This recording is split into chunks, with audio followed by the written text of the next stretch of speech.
URC. The Managing Director of URC, Mr. C. Devarajan, is available till 4 o'clock.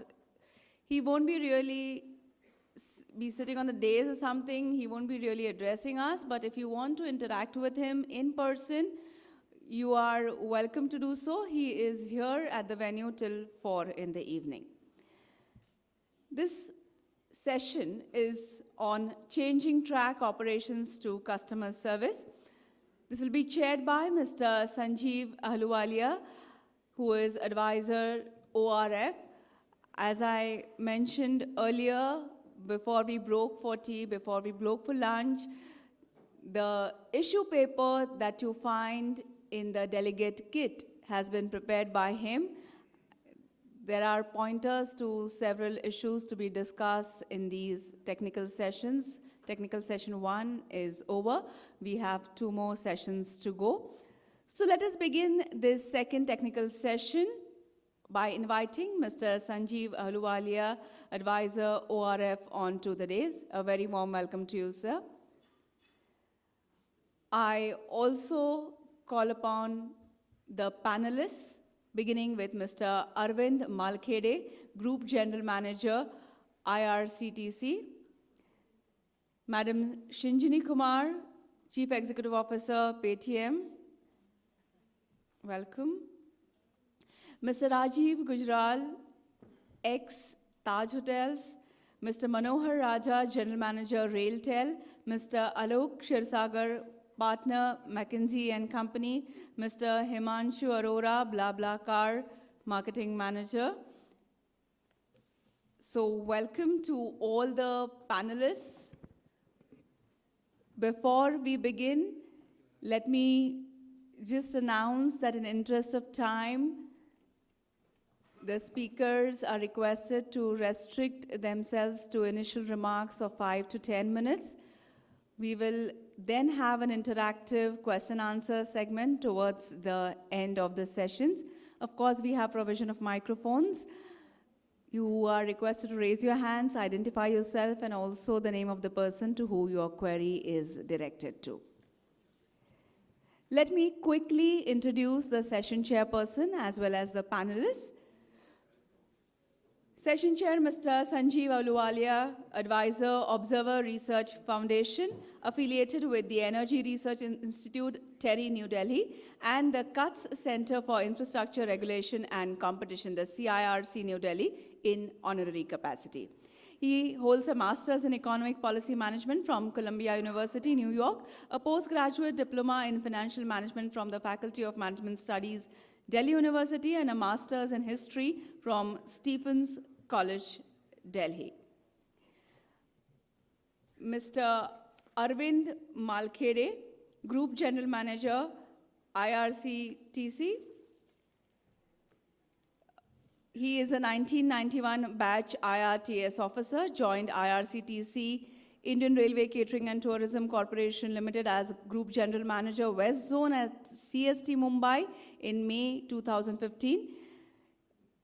And he heads the catering and tourism activities of West Zone. Prior to this, he was working as CFTM NFR at Guwahati.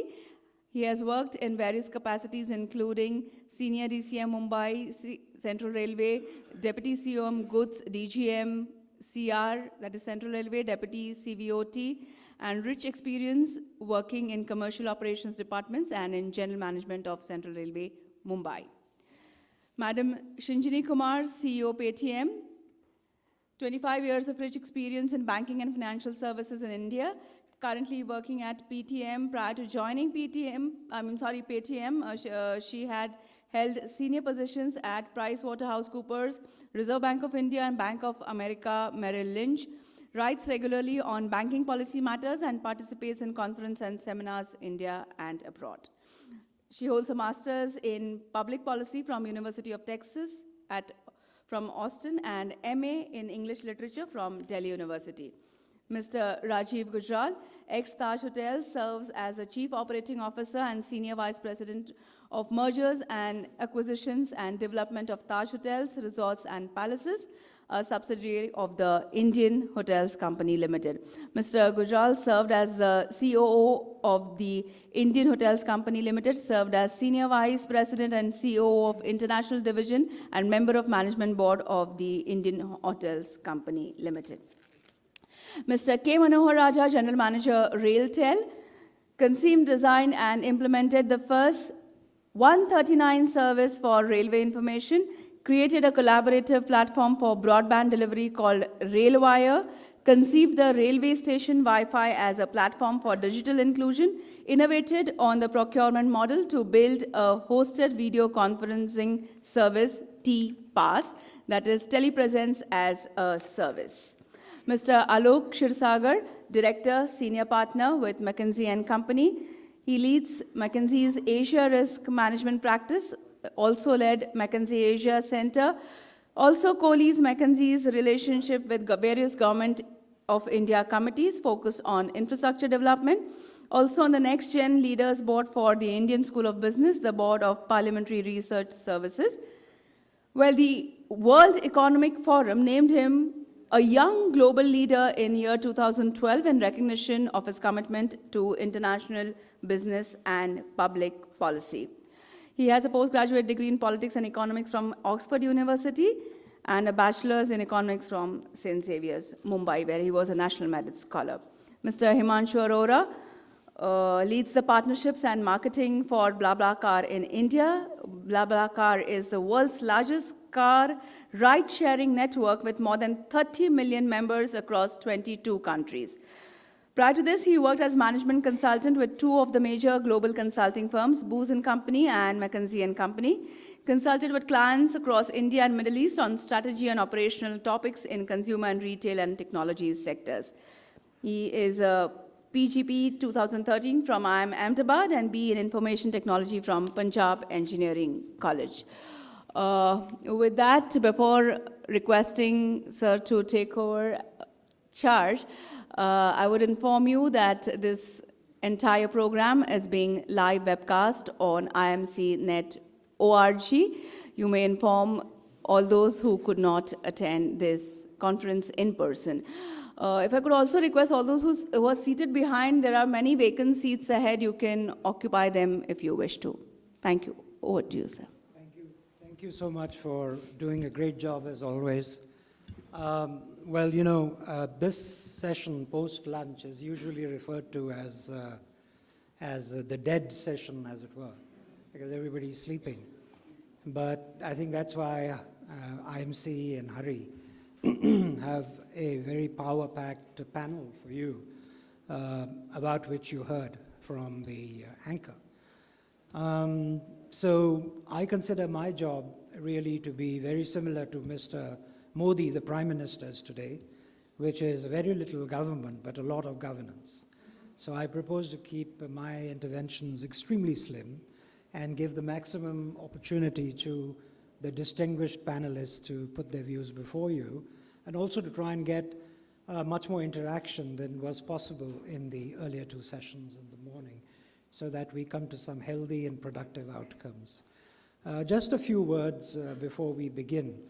That those of you who were here in the morning must have seen the high levels of ambition and the expansionary vision that the Indian Railways has for the next 5 and possibly even the next 30 years. And in the same breath, you know, inevitably you always come up against all the so-called challenges and financial and other constraints, including political constraints, that inevitably constrain. And some people would say, thank God that's true, that they do constrain public ambition, because public ambition, almost by definition, can be irresponsible, and very usually is, as we see from the way budgets are run across all countries, not just India. So how does one match the two? How does one match huge expansion with a very constrained budget?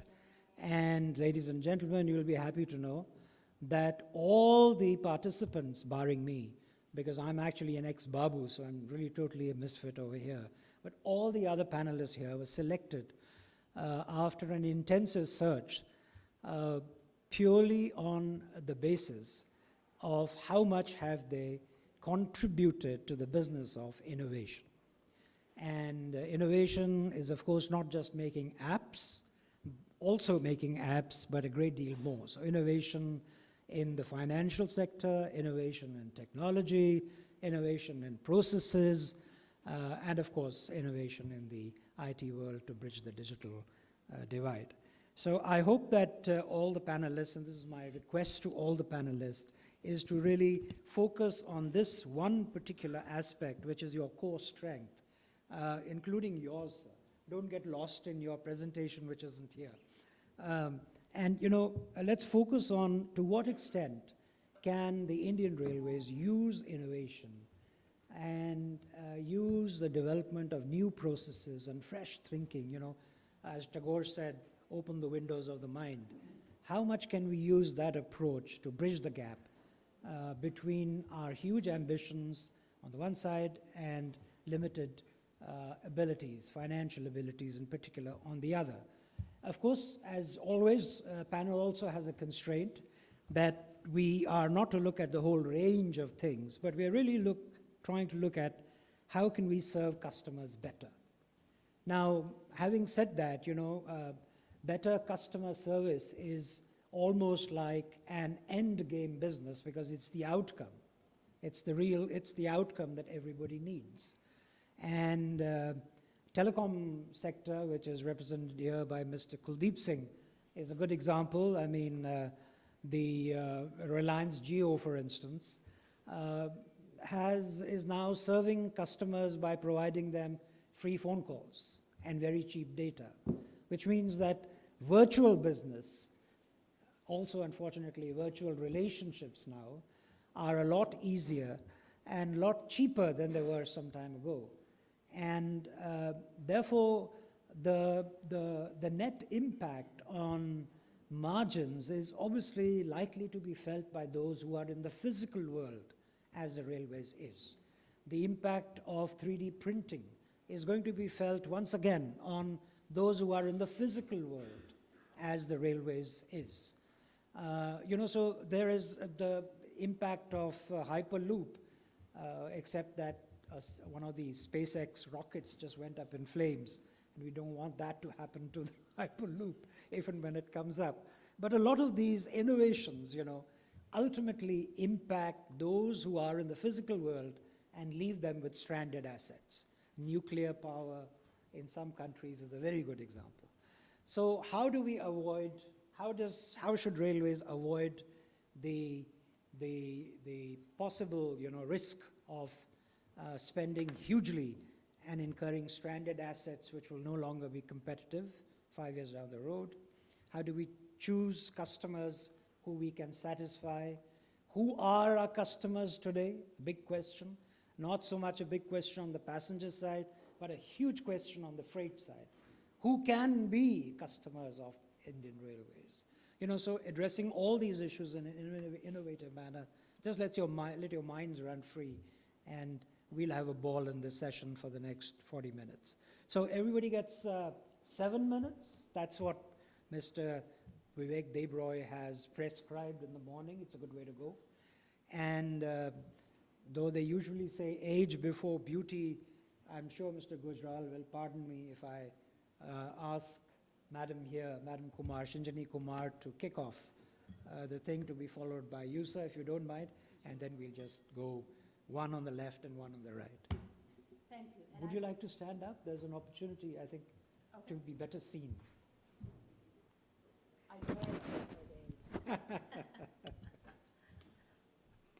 Thank you so much. So my 7 minutes, and I left my watch there, so pardon me. So starting with a disclaimer, I cannot take any credit for what Paytm is today, because I've just joined in March, and I will be heading the payments bank.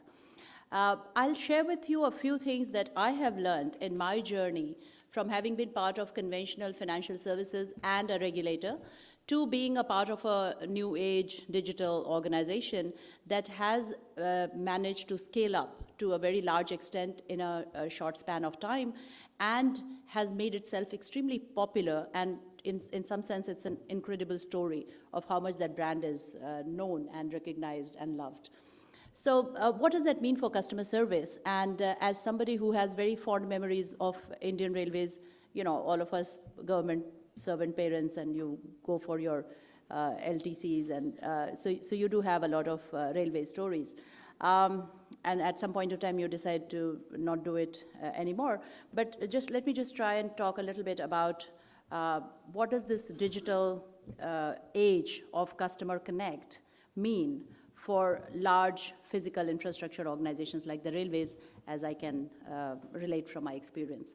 So one of the things that I learned having joined this group of very young people who have built this incredible product is that, of course, your product needs to be great. There is no substitute for a basic, fundamentally good product, because many of us would have tried a really good app to order food, and if the food isn't good, it doesn't come hot, then you'll not use the app, no matter how good the user experience. So first thing first, product needs to be great. And then I'll talk about three things in very technology-oriented way. One is the front end, which is your user experience. The second is technology, and how can you use technology to make yourself smarter and create better connect. And third, of course, is the most important as well, which is the infrastructure, which is where operations or people come in. So on the first, of course, I think a lot gets talked about, and Alok is here, and McKinsey has done a lot of good work on that, so I'll just keep it very short. But the user experience, the ability of any user to access any part of your organization at any point of time, because you're so much in the public eye, you're on social media, there's a lot more transparency, there's a lot more accessibility, there's a lot more scrutiny, there's a lot more involvement of shareholders. People don't need to really go and attend AGMs to know what's happening in your company, and they know everything about you. There's a whole lot of analysts, there's a whole lot of mail coming into your mailbox every day, in shorts, everything. So information and connect. So people can write mail letters directly to ministers, directly to, in our case, Vijay or me, and you need to be prepared to respond. So that's the user interface, and you need to be present, and you know, you can use omni-channel or whatever, but the fact is that you need to be connected. And you need to be in a position to respond, because if you don't respond, there's very instant karma in this world. If you do very well, the rewards are instantaneous. You can scale up, and you can there's mouth-to-mouth publicity, you can go anywhere. There's equally instant karma. If you don't do well, bad stories spread very fast. You could just be facing the heat very quickly. So it's something to bear in mind. The second part of what I wanted to talk about is what do we do as a tech company to make sure that customer service is supreme? And first of all, I think it's a matter of culture. And that's another thing I learned. I learned that organizations are set up differently. So when people say this is in our DNA, I think because these are newer organizations and they are built like a platform, they can actually create DNA of customer service. So customer satisfaction scores are very instant, and you can get a whole lot of data about your customers, how they behaved the first time they purchased your product, how they behaved when they came on your platform the second time, how did they behave when the third time, when did they drop off, why did they drop off, what was good, to what extent did they complete the journey, and at what stage did they drop off. All of that tells you a lot about your product, about your service, about your customer. And how do you take all of that information and use it to have a happy customer? So for example, a lot of the e-commerce companies, a lot of the digital payments companies have the ability to understand their customers well, so that if you claim a refund, you will get it instantly. But if you claim a refund every 2 weeks, then the fourth time or whatever, at some point of time, somebody is going to wake up and realize that there seems to be something wrong with this person, and so let's not do the refund so easily, and therefore the process will change.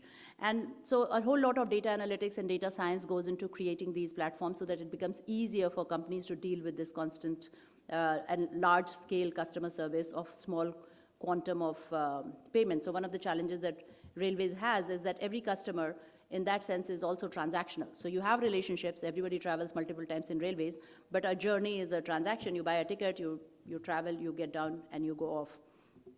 if you haven't had a good experience, you're unhappy. And that travel cost is anything 500 rupees to 5,000 rupees or something. And for that, but the customer deserves equally good treatment for that as he would if he was buying your train. So you just have to, you can't afford to ignore it, but for that small transaction size, you can't create a whole infrastructure of customer service, and therefore data analytics and understanding consumer and being able to use it is important. Last point, short point, very important point.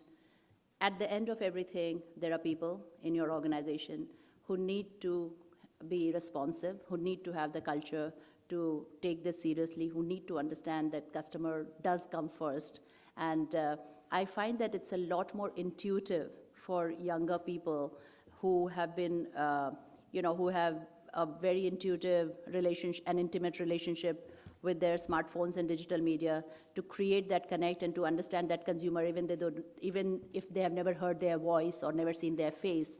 And I think, how do you create that organization that can take some of those values and internalize them and is always prepared to step out of their way and not just say that this is my standard operating procedure, this is my justification, this is why it did not happen, but actually go out of the way to make your customer happy. So how do you fulfill that is a challenge. And I'm just trying to talk about it from my perspective of where we are and how we look at customer service, and not really coming to the bigger point of the railways. And I'm sure other panelists will touch upon that, and I'm sure I'm done with my 7 minutes, so thank you. No, actually, surprise, Shruti. It isn't time for you to go. You Okay. have just so far done 6 minutes. So you still have 1 minute. I'll reserve my one for a question and answer. Let me hear other panelists. All right. I'm sure they have Okay. better things to say. Great, great. So let me then request Mr. Gujral to take the mic. And, okay, everybody wants to get home before 3 o'clock. No, leave it to question answer. My experience in the hospitality sector have been long, for about 40 years, but in all the 5-star luxury experience. So connecting to the railways, where we have experiences in earlier part, we have used railways as a mode of travel. Those have been there very much fresh, and the recent, wherever the air connectivity is not there, you also use the railways. And when I correlate and then interlink the experience, the common factor is the overall experience, how comfortable, the general perception is the mass use, and the hygiene, and then some other issues, connectivity. All that reach out is very, very difficult in terms of railways. And then you can see that earlier air travel used to be considered a luxury, but gradually you will see that it is the way the prices are going, everything, it become necessity for many people who can, it's more affordable for many. So if I look at that, in terms of railway travel experience, ease of travel, connectivity, the reservation reach out, which still in our mind is difficult process. You have, generally if you go by through the agent or through the anybody, it's not difficult. You don't get instant confirmations. So those are the, which is not in the case of hotels, much easier. And hotel, you just call up, you will get whatever it is, you negotiate, you have one arrival point. And here, the difference is also that the rooms are not mobile like in the railways. Your rooms, your housekeeping support structures, all that goes around. So those are the things. It's difficult for it's a difficult also task for the railways, but at the same time, we see that looking at the mass use of the railways, still they are managed very well, all compliments to them. The angle where is a cleanliness which comes, and that bothers you. When you reach, when you arrive at the station, right up to the train you arrive, all that you find is the filth or the not so well maintained, or the toilets are not at all well maintained. Still you will accept whether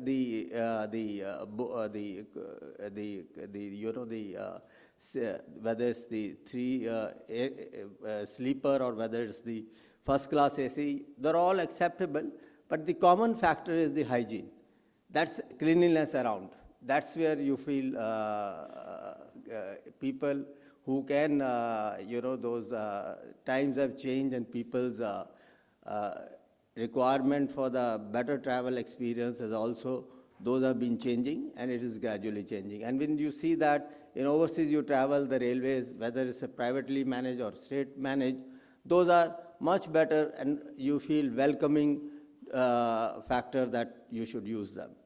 If overall I look at it, I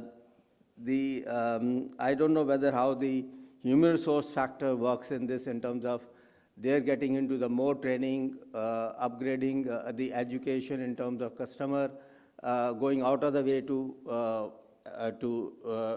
make their experience much more comfortable. Those things, whether they are addressing, I'm sure they must be, but it doesn't, you don't get that experience that probably these things are very much on a priority basis with them. Ultimately, if all these things happen, F&B experience fine, whatever they are providing, there is an improvement, because recently I traveled to Ratnagiri also. You do see there is an improvement, but then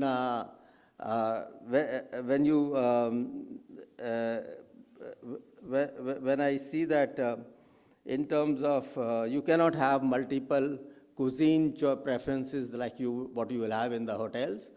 Hotels are classified into one where their service is consistent all over. But in the railways, the difference is that you have all kind of a passenger. You're catering to Yatri Nivas kind of customer, your budget, your the higher group. Of course, you don't have the luxury nowhere near, even if it's a first class travel. So those are the differences which are there, which is you don't find, you find more challenges with the railways to meet up with that. But the underline will be, there should be a overall travel experience should be very good. It starts with the reservation system, arrival experience at the station, to the travel experience within the trains. Overall, if you see that railway, the general perception is much more improvement required. Thank you.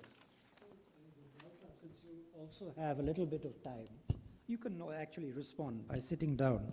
I thought before we let you go away, you've spoken at length about customer servicing in the passenger segment.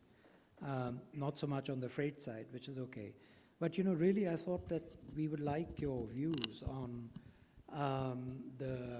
the ambition that the railway has is to leverage its assets into hospitality, into entertainment, into shopping malls, into real estate. Do you have any views on that? Given the current market, is the market likely to recover? Is it a reasonable ambition or? No, it's a reasonable ambition, but I heard Mr. Devro in the morning saying that, we have certain limitations on that front. But it's excellent if they can do that in certain metro cities. You have funds to improve on the facilities at the railway station, and you can also have certain additional facilities to make the whole waiting experience also good. But surely if they can do it, why not? We have been hearing this for many years, but there has been not seen any much progress. They may know, I don't know the internal issues. But what I heard, Mr. Devroy, that there are limitations. So I didn't touch up on that subject. I also did not touch up on the freight side, because the railway certainly is the cheapest mode of freight. The charges are very reasonable. I have seen that recently. Even the trucks are being loaded into the railway bogies to carry goods from one another, maybe from the freight point of view cheaper, and also maybe point of the safety, from the way the road conditions are, particularly during monsoon. So the railway definitely is perceived as that. But if the land is like airports have done, if the same way you have surplus land and that could be used for the purpose of other facilities, including having the hotels in all classification, it will be added value, plus also revenue to the railways. Okay, thank you. Thanks very much. Arvind, would you like to? You can either sit or stand, whatever you like. So Arvind is the general manager of the Indian Railway Tourism and what's the C for? Catering and Tourism Corporation. So all the problems that Mr. Gujral was mentioning, that he can't get his reservations and stuff, going to be solved by Arvind right there in the next 5 minutes. Very good afternoon to everyone.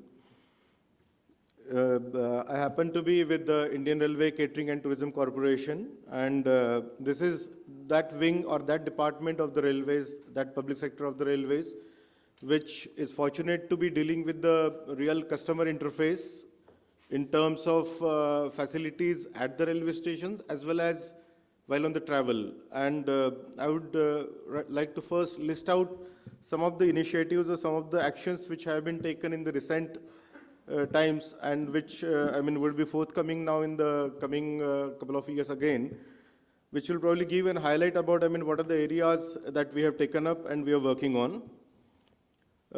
E-catering is something which is perhaps a game changer. The way we in the IRCTC look at it, catering has always been a matter of major concern for the railways. E-catering, as you know, is a concept where a person can, we have actually empaneled a lot of hotels, local chains and local good restaurants of the areas and branded names whose food can be booked through e-apps. We have got an app for e-catering. The food can be booked through apps. It can be booked through our internet website, irctc.ecatering.com, as well as through SMS you can book it. There is a 1323 telephone number, which is the universal number through which the e-catering can be booked. We've got empaneled agencies like Domino's Pizza and KFC, Subway, Haldiram, and many more branded major chains who are now onto this e-catering bandwagon.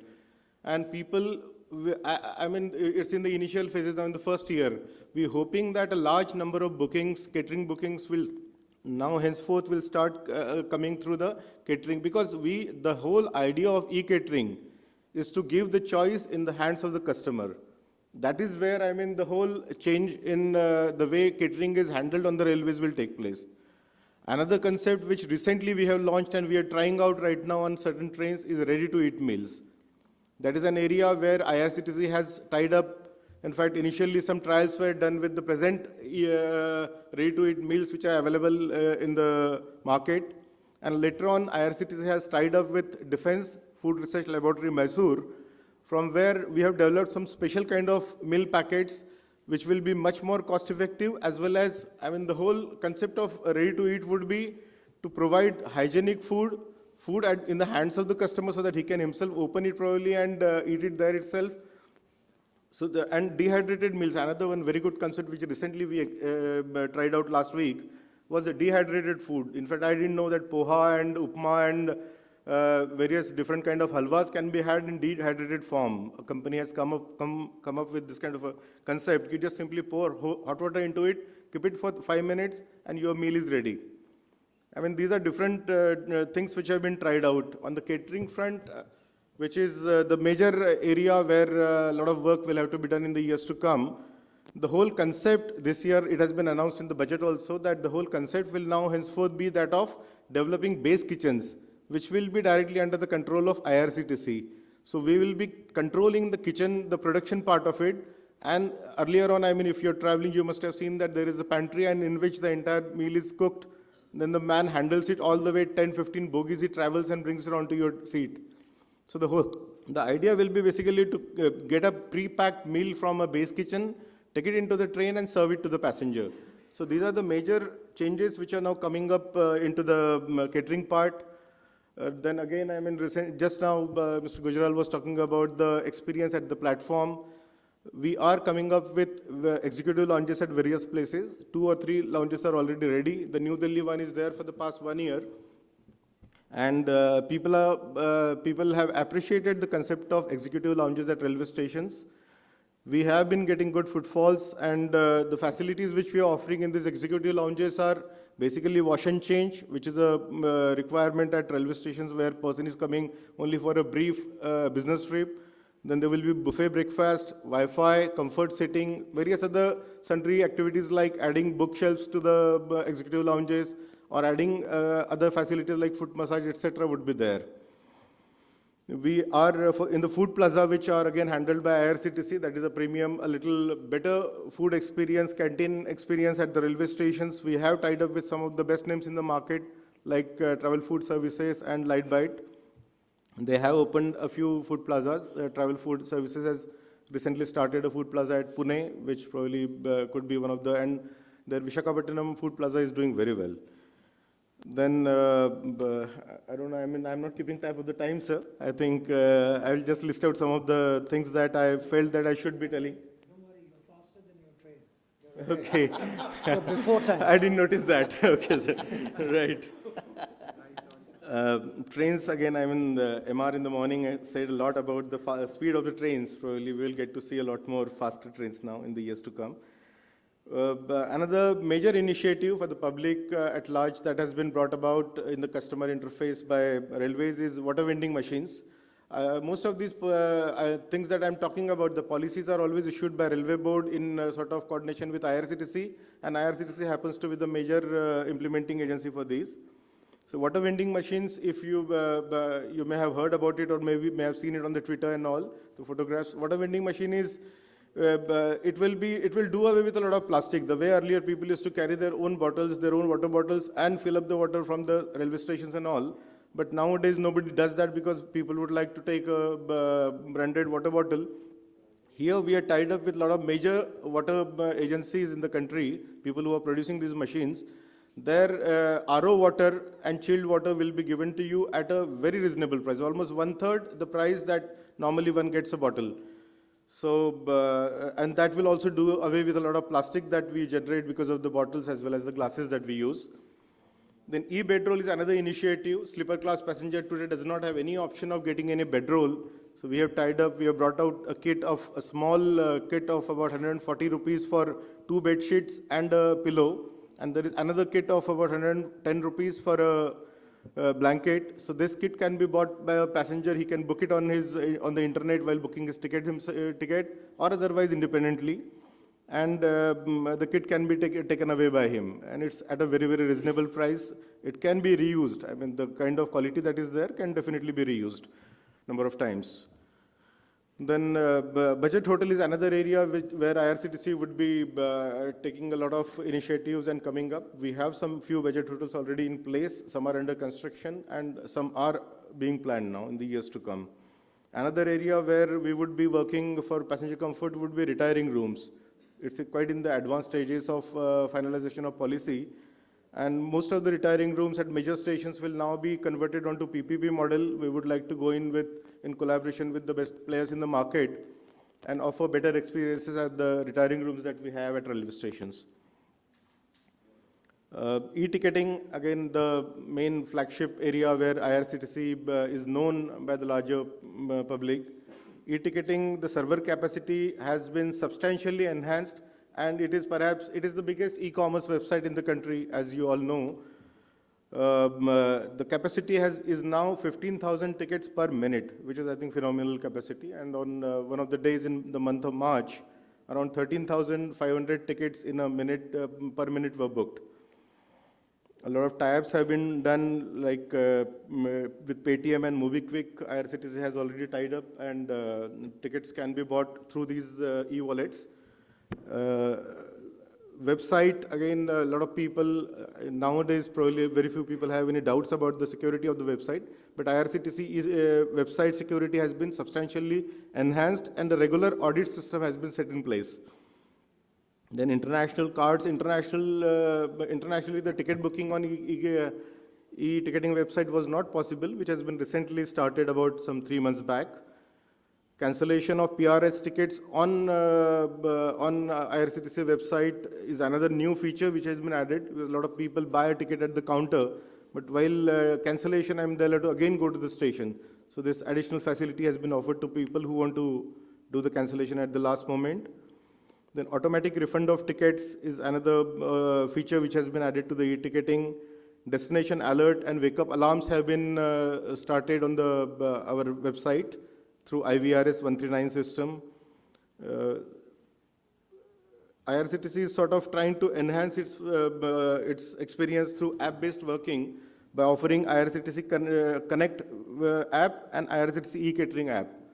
So the entire booking, most of the now new generation as well as a lot of people now do their bookings through most of their e-interfaces through app-based interface. So there are a lot of many more things which on the tourism part, we have launched large number of packages connecting.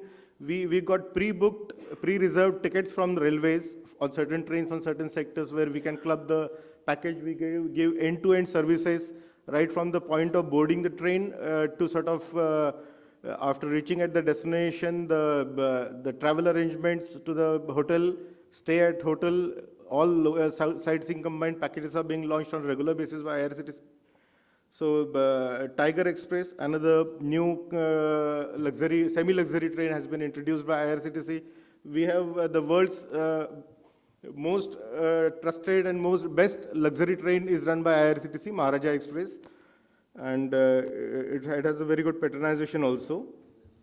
Regarding this Tiger Express that I was talking about, it has just been recently launched in June, and the major services will start. It connects Kanha and Bandhavgarh with Delhi, and it has pre-booked tiger safaris, which is a very, very difficult thing to get during the season time. So IRCTC has tied up with the forest department and has tied up for tiger safaris. There are plenty of initiatives which IRCTC has been doing on the customer interface. The cleanliness drives that Railways has been launching, the audit of that was done through IRCTC. And that was a direct feedback of passengers was being fed into the, you give an iPad to the customer and he'll feed his feedback, and directly it's connected to the server so that there can't be any tampering in the feedback that's being given to Railways. So these kind of many initiatives which IRCTC has taken and to improve the customer experience. Arvind, before we let you go, Sir. I mean, all this, all this improvement that has actually happened Sir. in terms of customer services, is there a way of, or does the railway actually then value what it means for the railway in terms of additional revenue? I mean, is there a additional or an incremental revenue attached to improvement in customer services, or is it still part of the larger rubric of, social obligations? Because a lot of the very frontline The reply that I'll be giving will probably be my opinion. I'm not aware whether at railway board level something like this is being, that kind of evaluation is being done. But whatever little I have sort of, my understanding goes, I don't think any such valuation is being done at this moment. But definitely, I think that should be done. It may be a good idea to sort of incorporate something like that, and maybe it will also have to be probably evaluated by taking feedbacks from people, sort of whether would they have they sort of changed their trip from an air trip to or a road trip to a rail trip or something like that. As it is, I mean, when the season is there, all our trains are full. Yes. So the larger part of the year, most of your major trains are full. So I mean, there isn't really that kind of a compulsion on the railways to sort of assess that. Yeah. But yes, it may be a good idea to take that kind of a feedback. I can see that Alok is nodding at that suggestion. So you'll be getting a bill of $1 million for doing this study, sir. Thank you. Okay, thank right. you. So thank you, sir. Thank you.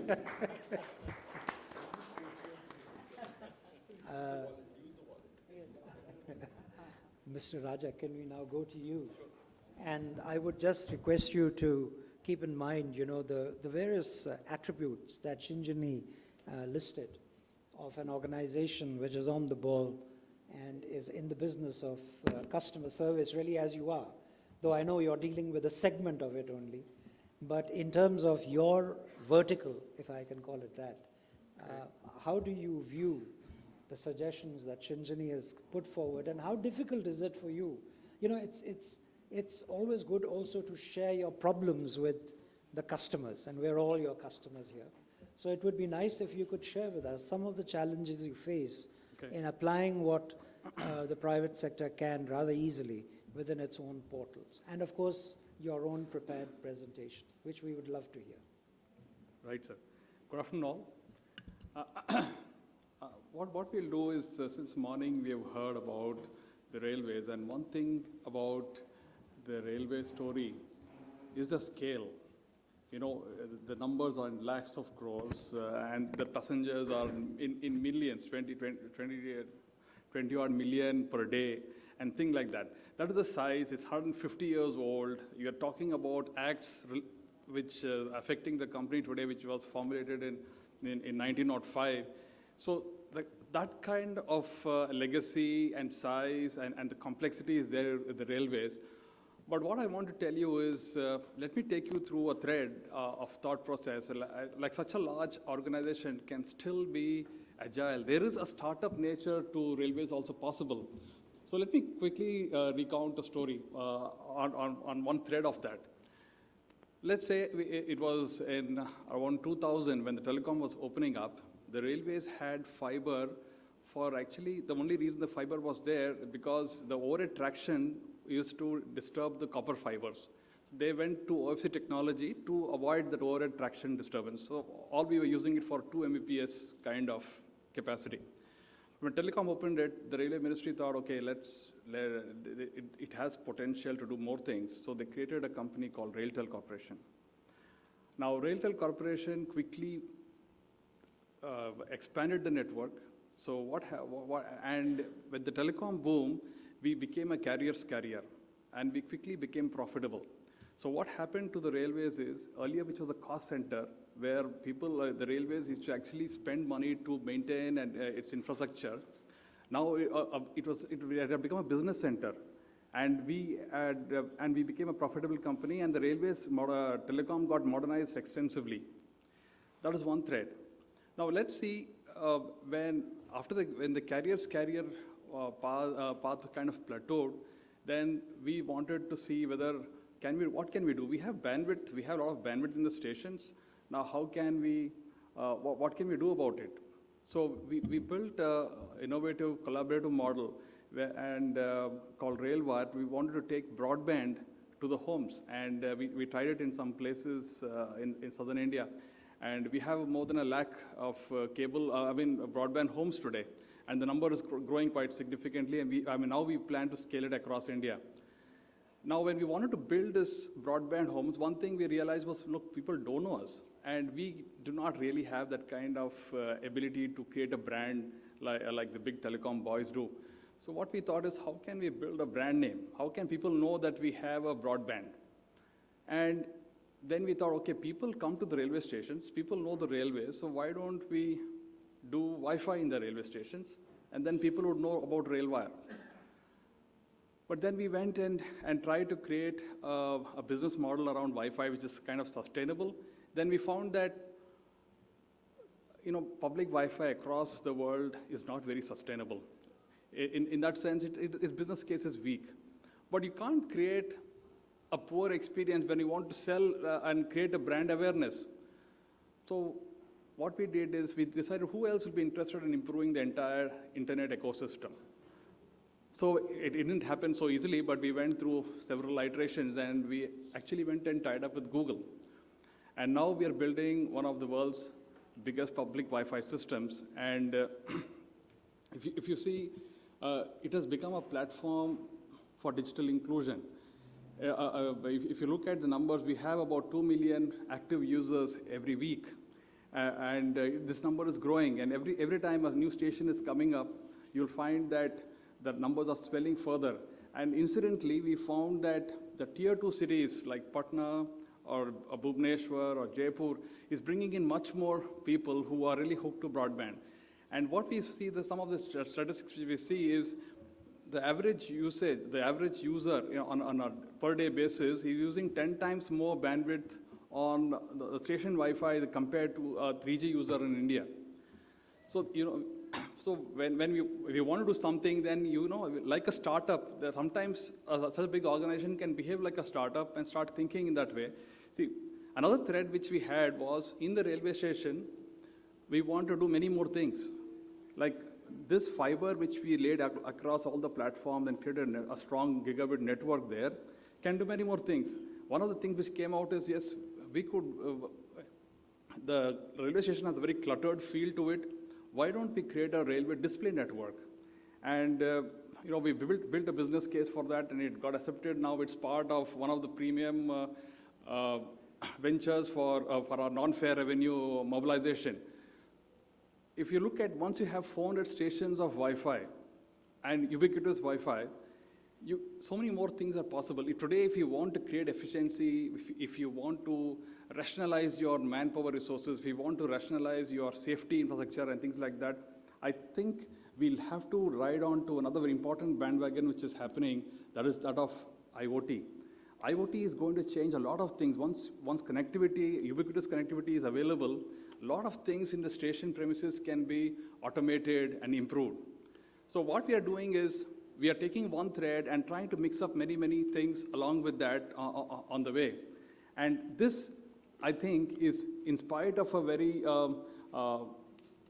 organization which has a lot of legacy, it has a lot of heritage, it has a lot of rules, and anyway, as organizations do grow older, they build a lot of rules to protect themselves.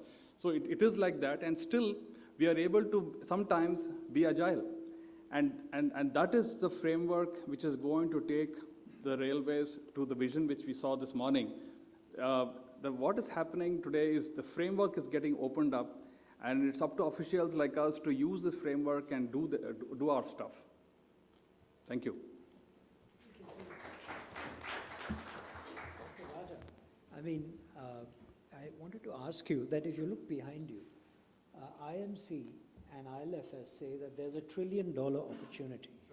So what part of the trillion is with you in terms of the opportunity?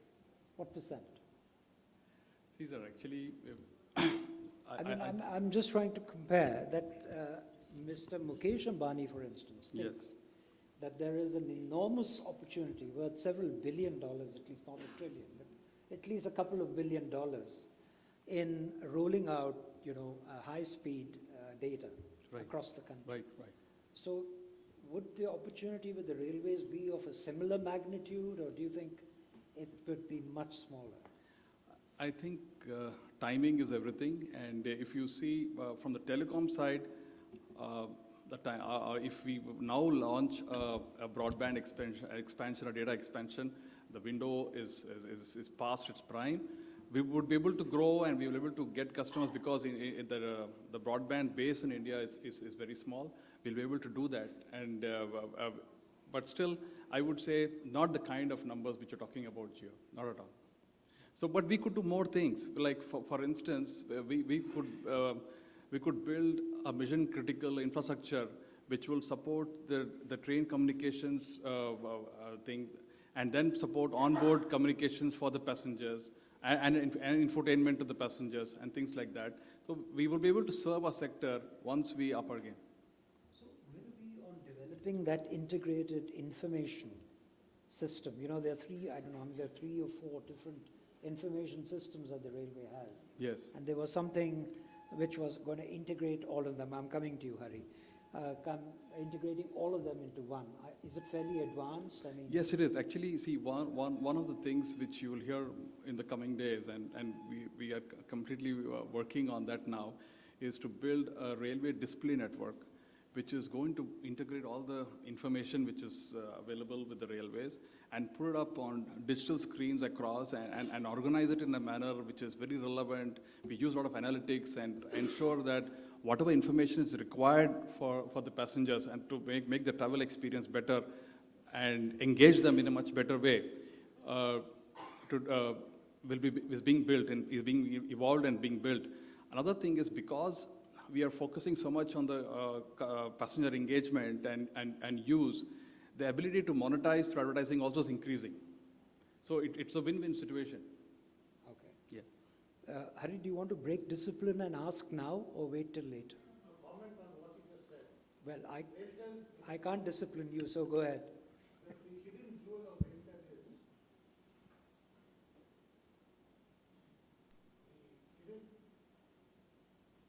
the hidden jewel of Intel is It shall remain hidden.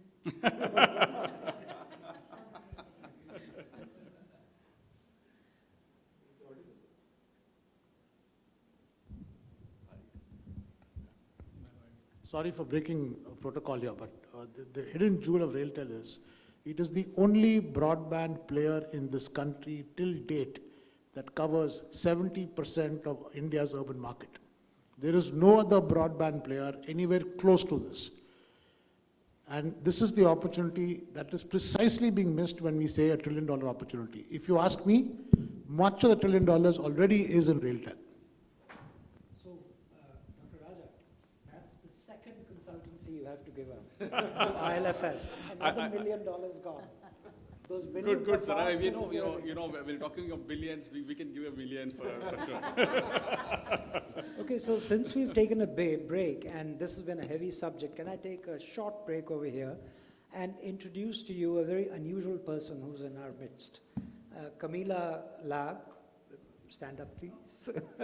She has been helping the IMC and ILFS and Hari, who are working on it together, in putting together behind each of these conferences a information, innovation, and technology framework within which the conferences are taking place. Would you like to say a couple of words, Camila? Sure. I can maybe just briefly mention what ITP does, the Innovation Technology Platform. So I'm actually Swedish, I'm not Indian. And I started a water company. So in my background was actually in water purification. And getting to India and the challenges of actually implementing new technology with the kind of difficulties of policy and implementation was very difficult. And I went probably, round in circles 4 years. So what I saw out of that, I said, okay, let us look at innovative technologies, which is able to bridge the gap in India of some of the challenges which are faced in the infrastructure sector, can be in the healthcare sector, and see how can we support these companies to get projects, to introduce them to the right partners. So that's basically what we do, and we also collaborate with the Indian companies to actually find technologies on a global basis. Thank you. Thank you very much. We now go on to Alok. Alok, as you can see, is a partner in the McKinsey & Company, and this is the company which has provided you with an 8-pager background paper, and I would strongly recommend that everybody goes through it, because it's one of the best written and the most concisely written papers that I have seen, at least, covering the entire landscape of the Indian railways. So what Professor Debroy did in 500 pages, if you read his report, Alok has managed in 8, which is really quite an achievement. So Alok, the floor is yours. Thank you, Mr. Ahluwalia. No one has ever accused consultants of being concise or precise, so thank you. Let me actually take a lens to this, which is one of actually great confidence in what the railways can and should do as far as customer service is concerned. I actually come to this with a very optimistic view of what can and should be done, actually based very much on what has been done. If I go back to what the two speakers talked about, the innovations that have actually occurred, whether it's in IRCTC or in RailTel, are remarkable. I'd also try and draw from, in a couple of minutes here, experiences from Sweden, actually, where they're actually creating end-to-end mobility services with the railways at the heart of it, or indeed in South Africa with Transnet and the transformation that's occurred there, and indeed in mainland Europe as well, if you look at what's happened in Belgium. All of these 3 examples, combined with the underlying strength and innovation within the railways, should indeed give us a lot of confidence on what can and should be done to dramatically transform customer experience. 3 things I'd like to talk about specifically in that context. First, if you're really looking at this, and if you're, Shinjini or Vijay or others at Paytm, I think the great, and just, having had the privilege of being partners of theirs, their great strength is a deep focus on understanding the user experience. They really know what is the actual reason that someone is paying, and that's why if you look at the marketing and the advertising, it gets to the heart of the Indian use case, whether it's for Rakhi or during Diwali or other such occasions. The implication for that in a railways context is to be much sharper about what is the purpose of the journey. And specifically on freight, given the economic value of freight, there is a huge opportunity to deploy differentiated pricing, much better experience, end-to-end warehouse to multimodal facilities, including with the port system and the road system. And your big freight customers are asking for this. Many of these customers happen to also be large companies that we have the chance to work with. And when you look at what they're looking for, no one else can solve this. Nobody else can solve this. right? And they are absolutely willing to pay more for better experience, right? And so I think this notion of freight, which of course you hear the noise about rates of freight, but when you actually look at the end-to-end logistics for any of your top 30 freight customers, I can assure you with better experience they would pay more, because the end-to-end cost for them today is much higher than just what they do on freight, because of the inefficiencies of road, because of the inefficiencies at port, so on and so forth. And this is the heart of the transformation in South Africa, right? Where they were able to figure out, in very similar situations with coal mining and others, to be very customer oriented, take the top 30, 50 names, create a key account manager that's really understanding the logistics needs, the transportation needs, how that fits with ports, with the highway system, and really make this happen. I can assure you that the government is very open to this. We see this in the work with NHAI, we see this in the work with Sagarmala, where actually, between Mr. Prabhu and Mr. Gadkari, Dr. Raghav Chandra and NHAI, they're very open to this sort of innovation and supporting it. The railways, I think, can be a huge source of innovation.